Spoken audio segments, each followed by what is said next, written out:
को ही खत्म कर लेना बेस्ट है मेरे लिए। मेरा बच्चा अंदर से बिल्कुल टूट गया था।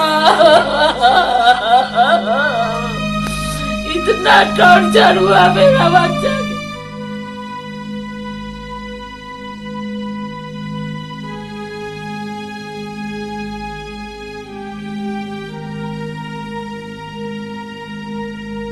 मेरा बच्चा अंदर से बिल्कुल टूट गया था। इतना टॉर्चर हुआ मेरा बच्चा। बेंगलुरु में एआई इंजीनियर का सुसाइड। पत्नी पर पैसों के लिए प्रताड़ना का आरोप। 2 साल में 120 तारीख पे तारीख। भ्रष्ट सिस्टम से हार गया एआई इंजीनियर। सुसाइड नोट में लिखा न्याय अभी बाकी है।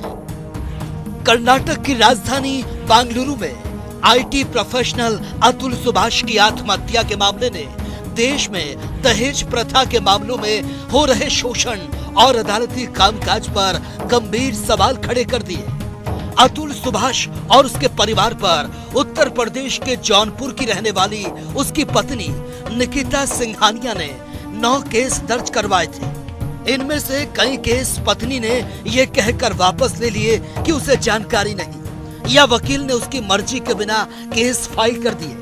लेकिन जिस केस की प्रक्रिया आज तक पेंडिंग है वो क्या था और अतुल सुभाष पर क्या आरोप लगाए गए थे कि मरने से पहले अतुल सुभाष ने उन सारे आरोपों की क्या दलील लिखी है वो भी जान लीजिए। आज मैं सुसाइड कमिट करने जा रहा हूं। इसका कारण 5 लोग हैं। पहला, प्रिंसिपल फैमिली कोर्ट जज जौनपुर रीता कौशिक। दूसरा, मेरी पत्नी निकिता सिंघानिया जो कि एक्सेंचर कंपनी में काम करती है दिल्ली में। तीसरा, मेरी मदर इन लॉ निशा सिंघानिया जो कि जौनपुर में रहती हैं। चौथा, मेरा ब्रदर इन लॉ अनुराग सिंघानिया जो कि और उर्फ पीयूष सिंघानिया, अनुराग उर्फ पीयूष सिंघानिया जो कि जौनपुर में रहता है। 5वां, मेरे पत्नी के अंकल सुशील सिंघानिया जो कि जौनपुर में रहते हैं। आज मैं आपको बताऊंगा इस वीडियो में कि हम मेरे बूढ़े माता पिता और मेरे भाई पर कितने केसेस डाले गए हैं, हमें कैसे हरास किया गया है, हमसे कैसे पैसे ऐंठने एक्सटॉर्ट करने की कोशिश की जा रही है, कितने पैसों का मामला है और कैसे मुझे ये सुसाइड करने के लिए डायरेक्टली इंस्टिगेट किया गया है और ऐसे सिचुएशंस बना दिए गए हैं जहां पर मेरा खुद को खत्म कर देना ही सबसे सही रास्ता समझ में आता है। इसमें मैं आपको ये भी बताऊंगा कि ये जो पैसों का खेल है ये कितने अमाउंट का खेल है, कितने पैसों का गोरख धंधा है ये। मैं उसके बाद हर किरदार का रोल बताऊंगा 5 लोगों का और अंत में मैं कुछ अपनी आखिरी इच्छाएं भी बताना चाहूंगा। इस वीडियो को देखकर आपको ये सीखने को मिलेगा कि कैसे आज कोई भी लड़की किसी भी आदमी और उसके पूरे परिवार को बर्बाद कर सकता है इस कानूनी व्यवस्था का इस्तेमाल करके, और कैसे ये कानूनी व्यवस्था सिर्फ कानूनन तरीके से आदमियों के खिलाफ नहीं है बल्कि कैसे ये भ्रष्ट भी है और आपको ये सोचने पे मजबूर करेगा कि क्या हम अपनी आस्था ऐसी व्यवस्था पर रख सकते हैं। मैं कोशिश करूंगा कि ये वीडियो हिंदी में बनाऊं ताकि ज्यादा से ज्यादा लोग इसे समझ पाएं, बट बोलने के फ्लो में मैं कई बार अंग्रेजी में भी स्विच कर जाता हूं, उसके लिए माफी चाहूंगा। बता दूं आपको कि अभी तक तकरीबन मैंने जोड़ा है 120 से भी अधिक कोर्ट के डेट्स लग चुके हैं लास्ट 2.5-3 सालों में अक्रॉस ऑल केसेस, और 40 बार मैं खुद इन कोर्ट डेट्स को अटेंड करने के लिए बैंगलोर से जौनपुर जा चुका हूं।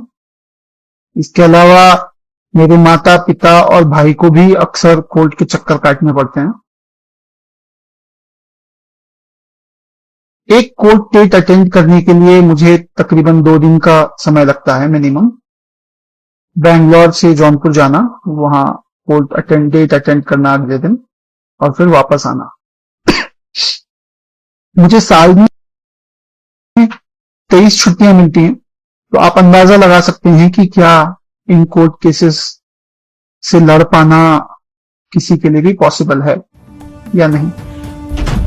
अतुल सुभाष पर पत्नी के एफआईआर में आरोप। अतुल सुभाष की पत्नी निकिता सिंघानिया जौनपुर कोतवाली में 24 अप्रैल 2022 को एफआईआर दर्ज करवाई गई थी।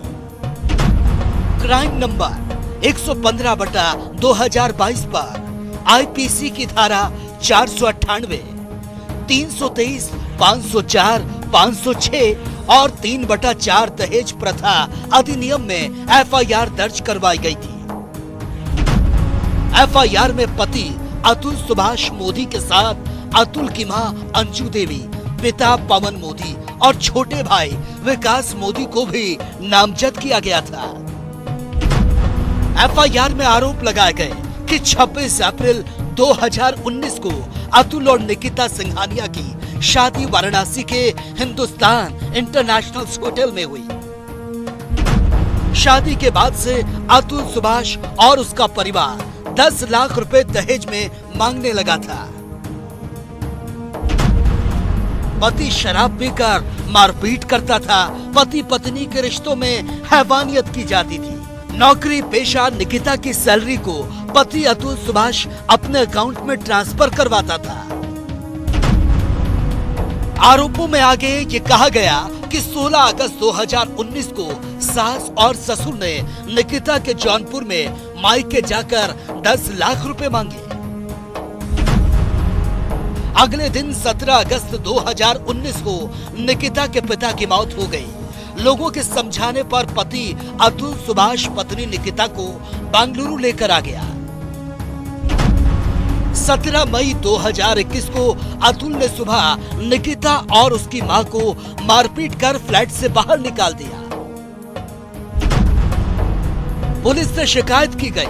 पुलिस ने कपड़े और डॉक्यूमेंट निकिता को दिलवाए, जिसके बाद निकिता अपनी मां और अपने बेटे को लेकर मायके चली आई। पुलिस थाने में दर्ज करवाई गई इस एफआईआर के बाद निकिता सिंघानिया और उसके बेटे के लिए 2 लाख महीना मेंटेनेंस का केस भी दायर किया गया है। 377 जो है अननेचुरल सेक्स, तो मुझे नहीं पता कि मैंने कौन सा अननेचुरल सेक्स किया है। हमारा एक बेटा है तो जरूर सेक्स हुआ है, बट क्या अननेचुरल है इसमें मुझे नहीं पता। मेरी पत्नी के पास कोई भी मेडिकल प्रूफ, कोई भी मेडिकल एग्जामिनेशन, कुछ भी नहीं है। अब मैं बताना चाहूंगा कुछ बातें। ये अननेचुरल सेक्स की बात तो दूर, जो नेचुरल सेक्स होता है वो भी अंतिम 6 महीने से अधिक में मेरे और मेरी पत्नी के बीच नहीं हुआ। इसका कारण अगर मैं आपको बताऊंगा तो यह है कि मेरी पत्नी 4-4, 5-5 दिन तक नहाती नहीं थी। तब भी जब बच्चे को ब्रेस्ट फीडिंग करना है, दूध पिलाना है, तब भी साफ सफाई का कोई ख्याल नहीं।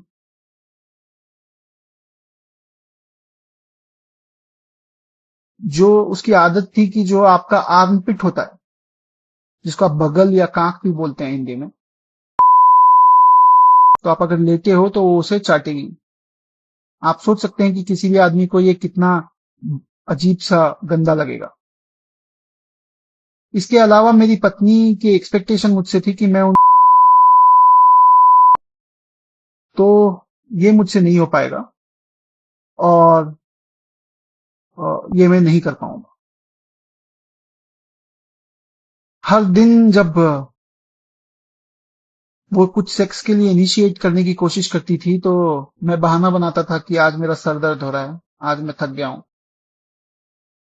तो जो एक सामाजिक धारणा है कि एक औरत को पत्नी के पीछे आदमी सेक्स के लिए पड़ा रहता है और उसे सरदर्द और थकने का बहाना बनाना पड़ता है, तो ऐसा औरत के साथ ही नहीं आदमी के साथ भी होता है।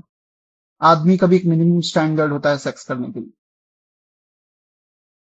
तो ये 377 के बारे में मैं इतना ही कहना चाहूंगा।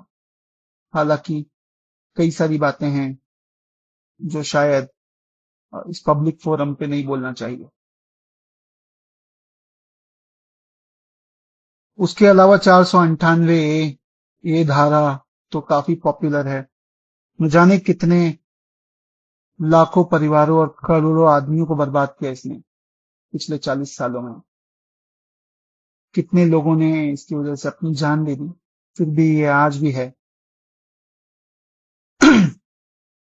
इसके अलावा वही दहेज, 10 लाख रुपए मांगने का इल्जाम और बाकी कुछ छोटी मोटी धाराएं, मारपीट, धमकी देना इत्यादि। ये पहला केस तो वापस ले लिया उसने।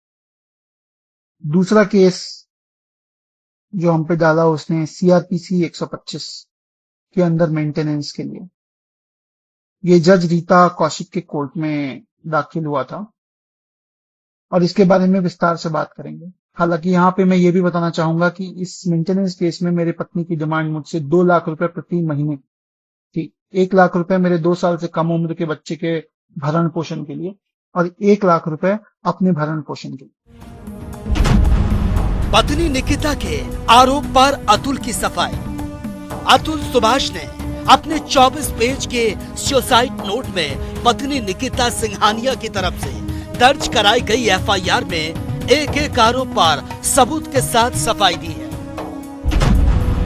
अपने सुसाइड नोट में अतुल सुभाष ने लिखा कि निकिता से उनकी मुलाकात मैट्रिमोनियल साइट के जरिए हुई। बिहार के समस्तीपुर में निकिता अपने सास ससुर के बीच सिर्फ शादी के 2 दिन तक ही रही। उसके बाद वो अतुल सुभाष के साथ बेंगलुरु चली गई। 2 दिनों में निकिता अपने ससुर से 1 या 2 बार ही मिली। इसकी पुष्टि मृतक अतुल सुभाष के चचेरे भाई ने की है। शादी साल 2019 में उत्तर प्रदेश के जौनपुर की निकिता सिंघानिया के साथ हुई। 2019 में हुई शादी के बाद निकिता ने एक बच्चे को जन्म दिया। उसके बाद पति और पत्नी के बीच मतभेद हो गए। पत्नी ने जौनपुर में अतुल और उनके परिवार के ऊपर कई केस दर्ज करवा दिए। केस दर्ज होने के कारण अतुल को कई बार जौनपुर आना जाना पड़ता था। सुसाइड नोट में अतुल सुभाष ने शराब पीकर मारपीट करने पर भी अपनी सफाई दी है। सुसाइड नोट में अतुल ने लिखा, उसके जैसी मजबूत काठी वाला व्यक्ति अगर मारपीट करेगा तो कहीं हड्डी टूटती तो कहीं से खून निकलता, मारपीट का निशान पड़ता, कोई वीडियो कोई फोटो होता, लेकिन ऐसा कुछ हुआ ही नहीं और ना ही ऐसा होने पर पुलिस को कोई सूचना दी गई। FIR में निकिता ने आरोप लगाया कि ससुराल वालों ने 10 लाख रुपए मांगे, जिसके आघात से उसके पति की मौत हो गई। जबकि कोर्ट में दिए बयान में निकिता ने साफ कहा कि उसके पति लंबे समय से बीमार चल रहे थे। वो हार्ट के मरीज थे, दिल्ली के एम्स में उनका इलाज चल रहा था। उनकी अचानक से तबीयत बिगड़ी, वाराणसी के हॉस्पिटल लाया गया जहां उनकी मौत हो गई। निकिता ने अपने पिता की मौत के बाद पति और ससुराल वालों पर हत्या का एक और केस कोर्ट के आदेश पर दर्ज करवा दिया। बाद में निकिता ने कहा कि उसे कोर्ट के द्वारा दर्ज केस की कोई जानकारी नहीं। 10 लाख रुपए दहेज मांगे जाने पर अतुल सुभाष ने लिखा, उसने खुद ही बिजनेस में जरूरत पड़ने पर ससुराल वालों को 15 लाख रुपए दिए थे। ससुराल वालों ने बिजनेस में पैसा लगाने की बजाय 1 करोड़ का घर खरीद लिया। जब अतुल ने पैसे वापस मांगना चाहा तो अप्रैल 2021 में उसे सिर्फ 1.5 लाख रुपए ही वापस किए गए। जो व्यक्ति खुद 40 लाख रुपए की नौकरी कर रहा हो वो 10 लाख रुपए के दहेज क्यों मांगेगा? एफआईआर में निकिता ने पति पत्नी के संबंध में हैवानियत का भी आरोप लगाया। अपने सुसाइड नोट के जरिए अतुल सुभाष ने इसे खारिज करते हुए कहा, सिर्फ कह देने से हैवानियत नहीं साबित होती, सबूत होना चाहिए। सुसाइड नोट में अतुल सुभाष ने प्रताड़ना का जिक्र करते हुए कहा, दहेज प्रथा में एफआईआर दर्ज होने के बाद वो बेंगलुरु से आया। उसका छोटा भाई दिल्ली से और बूढ़े माता पिता बिहार से लगभग 120 बार जौनपुर कोर्ट में पेशी के लिए आए। जिस व्यक्ति को साल भर में सिर्फ 23 छुट्टियां मिलती हो वो निजी तौर पर 40 बार कोर्ट की पेशी पर पहुंचा। मुझे खुद को ही खत्म कर लेना बेस्ट है मेरे लिए, क्योंकि जो मैं पैसे कमा रहा हूँ उसी से मैं अपने दुश्मन को बलवान बना रहा हूँ। वही पैसे मुझे ही बर्बाद करने के लिए यूज हो रहे हैं और ये साइकिल बढ़ता ही रहेगा, है ना। मेरे ही टैक्सेस के पैसे से ये कोर्ट, ये पुलिस सिस्टम मुझे और मेरी फैमिली को और बाकी लोगों को भी हैरास करेगा जो अच्छे लोग हैं। तो जो सप्लाई है वैल्यू का उसी को खत्म कर देना चाहिए। और anyway they gave me a suggestion क्या they told me to commit suicide, and I think they're right. That's the right solution what they've suggested me. So I'm gonna take my life now. Also मेरी कुछ आखिरी इच्छाएं भी बताना चाहूंगा मैं। तो मेरी कुछ आखिरी इच्छाएं जो हैं ये हैं, ज्यादा मुझे उम्मीद तो नहीं है, लेकिन अभी भी मैं अपनी वाइफ को बोलूंगा कि उसमें तो कोई वैल्यू नहीं है, मेरी वाइफ में खुद। तो मेरे बच्चे को क्या ही बड़ा करेगी वैल्यू के साथ। मेरे पेरेंट्स को मेरा बच्चा दे दे, वो उसको बेटर वैल्यू के साथ बड़ा करेंगे। और I think she should have done it with me, she should have given the child to me, but मुझे बच्चे से अलग रख के दुख पहुंचाने के लिए उसने किया है, जबकि उसे भी पता है वो बच्चे को रेज करने में अक्षम है। खुद ही बोली कि मैं बच्चे के पाल परवरिश के लिए पैसे भी नहीं है, अगर तुम्हारे पास तो हमें दे दो बच्चा, मेरा आखिरी अंश है, मेरे माँ बाप को दे दो, वो बहुत नाजों से पालेंगे उसे। और मेरा भाई एक बहुत अच्छा आदमी है, वो भी पालेगा उसे, बट मुझे ज्यादा उम्मीद नहीं है इसकी। दूसरा है, और मैं अपने माँ बाप और भाई को बोलूंगा कि बिना किसी कैमरा के मेरी पत्नी या उसकी माँ या उसके किसी भी फैमिली मेंबर से बिना कैमरा पब्लिक प्लेस के ना मिले। आपका रेप केस भी लगाया जा सकता है, कोई भी केस लगाया जा सकता है। तो बहुत ध्यान से अगर किसी भी बात के लिए मिले तो पब्लिक प्लेस पे मिले। बाकी और औरतें होनी चाहिए हमारी तरफ से जो टेस्टिफाई कर सके कि कुछ गलत नहीं हुआ है। कैमरा होना चाहिए तभी मिले। दूसरा कि मेरे मरे हुए शरीर के आसपास मेरी पत्नी या उसका परिवार की तरफ से कोई नहीं आना चाहिए। तीसरा, मेरा अस्थि विसर्जन तब तक नहीं होना चाहिए जब तक मेरे हरासर्स को पनिशमेंट नहीं मिलता है, तो मेरा अस्थि विसर्जन ना हो। अगर इतनी सारी चीजें, एविडेंस और सब कुछ होने के बाद भी अगर कोर्ट, ये जज और मेरे बाकी के हरासर्स को पनिशमेंट नहीं देती है और बरी कर देती है, तो मेरा जो अस्थि है वहीं कोर्ट के बाहर किसी गटर में बहा देना चाहिए, ताकि मैं ये जान जाऊं हमेशा हमेशा के लिए, मैं ये अपना लेसन सीखता रहूं कि इस देश में क्या वैल्यू है एक लाइफ की। तो ये एक है। सुसाइड नोट के जरिए अतुल सुभाष ने न सिर्फ अपने और अपने परिवार के ऊपर दर्ज केस को लेकर सबूत के साथ दलील दी, बल्कि अदालत प्रक्रिया में कैसे प्रताड़ना होती है उसका भी जिक्र किया। प्रोग्रामिंग डेस्क, जनता टीवी। तो आइए ग्राफिक्स के जरिए समझते हैं कि फैमिली कोर्ट की महिला जज पर गंभीर आरोप कैसे लगाए। जज की ओर से कहा गया कि इस केस में समझौता क्यों नहीं कर लेते। अतुल ने कहा कि मैडम, ये लोग पहले 1 करोड़ की मांग कर रहे थे, मगर अब 3 करोड़ की डिमांड कर रहे हैं। जज ने कहा कि फिर होंगे तुम्हारे पास 3 करोड़, इसीलिए मांग रहे हैं।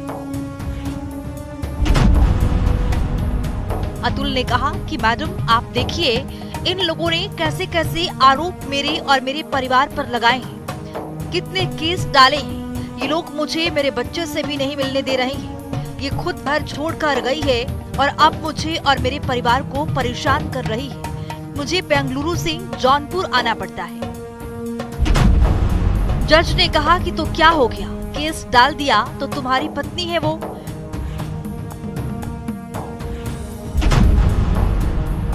अतुल ने कहा कि मैडम, आप एनसीआरबी का डेटा देखिए, लाखों आदमी जान दे रहे हैं इन फर्जी केसों की वजह से। निकिता यानी अतुल की पत्नी ने कहा कि तो तुम भी जान क्यों नहीं दे देते हो। जज हंसी और उसने निकिता को बाहर जाने के लिए बोल दिया।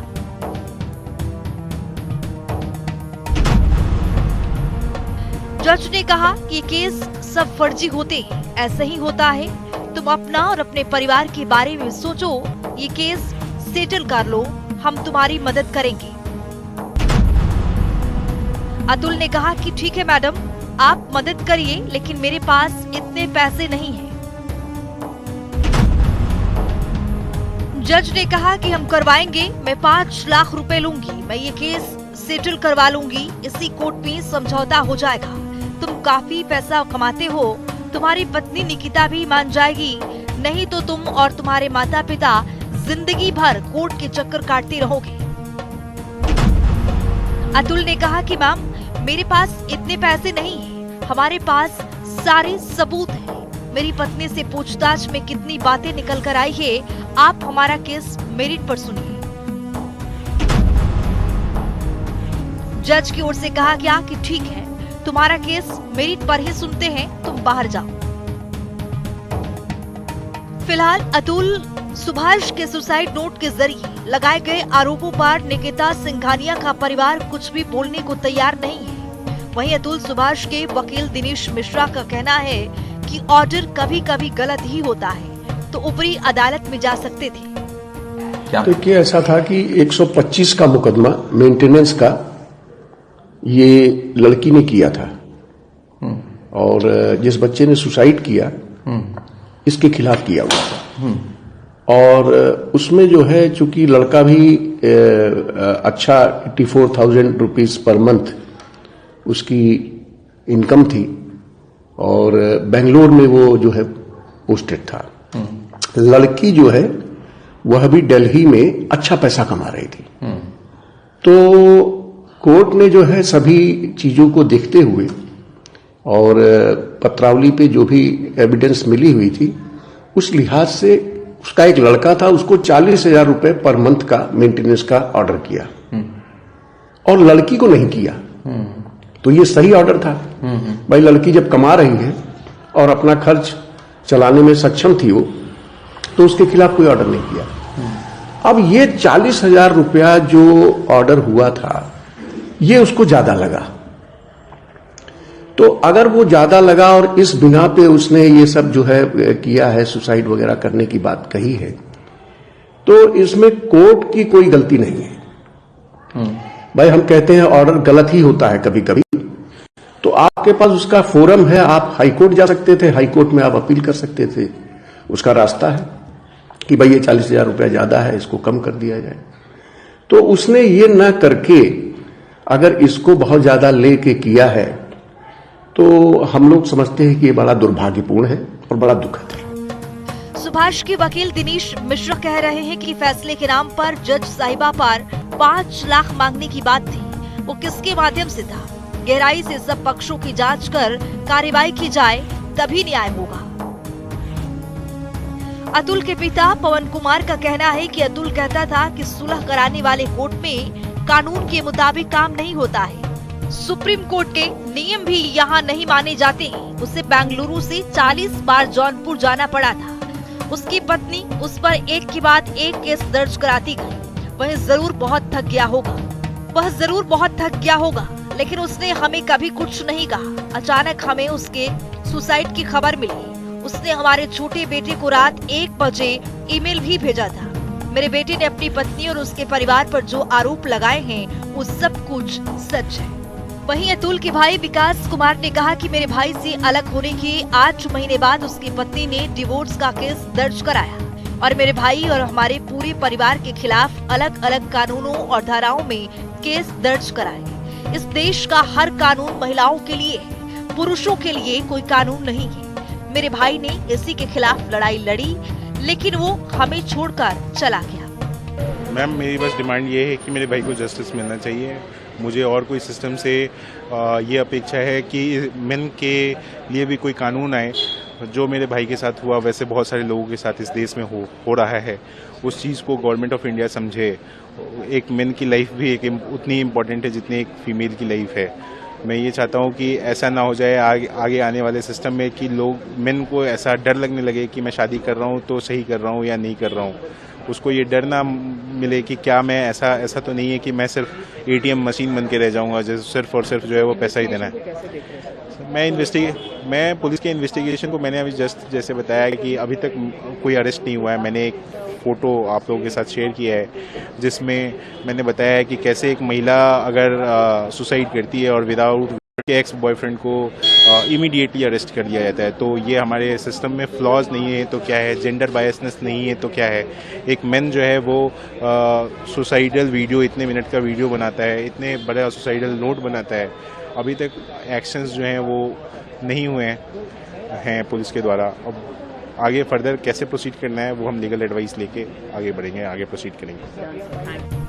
इंजीनियर अतुल सुभाष की आत्महत्या पर पुरुष अधिकार कार्यकर्ता बरखा त्रेहन का कहना है कि हर रोज पुरुष मर रहे हैं। त्रेहन ने कानून व्यवस्था पर कई गंभीर सवाल भी खड़े किए हैं। अतुल सुभाष जैसे लाखों लोग, लाखों लड़के, लाखों पुरुष मर चुके हैं। किस तरीके से बायसनेस है सिस्टम में।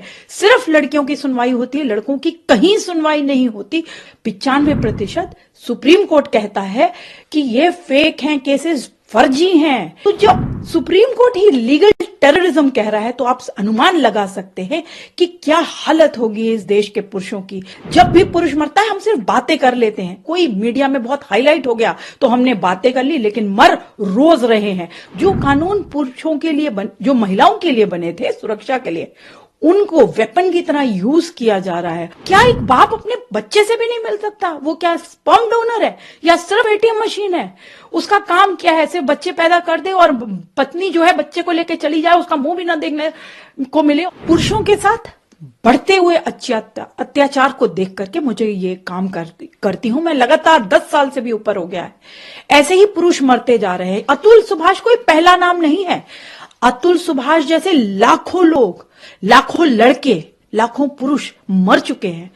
34 साल का अतुल सुभाष को कितना मजबूर कर दिया। The system has failed.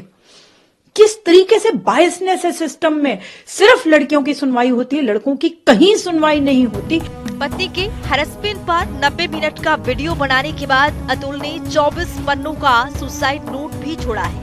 साथ ही भ्रष्ट सिस्टम के सामने भी इंजीनियर अतुल ने कई सवाल खड़े किए हैं। अब आगे देखना होगा कि अतुल को कब तक न्याय मिलता है।